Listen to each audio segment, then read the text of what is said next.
ये व्यक्तियों के अलग अलग भूमिका होती है। ज़्यादातर व्यक्ति संसार की तरफ करना चाहते हैं। संसार में हम देखते हैं, रोने की चीज़ें देखते हैं, संसार में जो कुछ भी दिखता है हम उसको पाना चाहते हैं, हम बोलना चाहते हैं।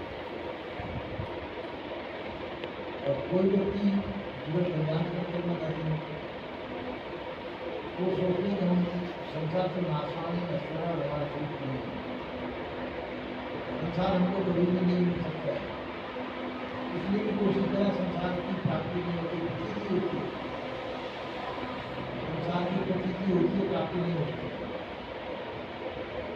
तो ये जो समझ जाते हैं तो संसार की चाहना का अंत कर जाते हैं। तो संसार प्राप्त नहीं हुआ, जब से इसका प्रयास नहीं होगा, जो चीज़ आपको प्राप्त नहीं हो सकती उसके लिए आप प्रयत्न क्यों करेंगे? और जिनको ये मालूम पड़ गया तो संसार प्राप्त किसी को होगा नहीं, तो इसकी इच्छा वासना चाहना तो जो ये नहीं जानते हैं या जानते नहीं पर उसका रच लेते हैं तो संसार की इच्छा वासना चाहना करते हैं और पूरा जिंदगी में मैंने अनंत जन्मों तक ऐसा चला हमेशा चलाया। हम हमारी प्रवृत्ति संसार में की रही है, संसार में हमारी प्रवृत्ति है और संसार कभी प्राप्त हुआ नहीं, अभी भी प्राप्त नहीं है। संसार कभी आप कह सकते हैं कि संसार प्राप्त हो रही है, संसार में बैठे हम संसार में उधार करते। अगर संसार प्राप्त हो जाता तो संसार की इच्छा वासना चाहना छूट जाती है,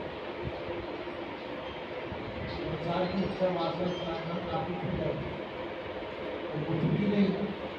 इसका मतलब संसार हमको प्राप्त नहीं, जो चीज़ प्राप्त हो जाती है उसकी इच्छा खत्म हो जाती है। और संसार की इच्छा यदि हमारे अंदर नहीं है तो संसार हमको प्राप्त नहीं हुआ।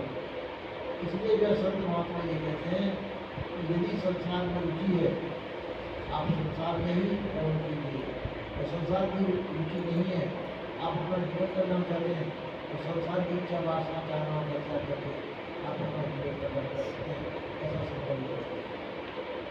उसके हिसाब से ये करना, यदि आप करना चाहते हैं तो आप सूर्य चाहना पसंद करके अचाह फल को प्राप्त करके अचाह में स्थिति को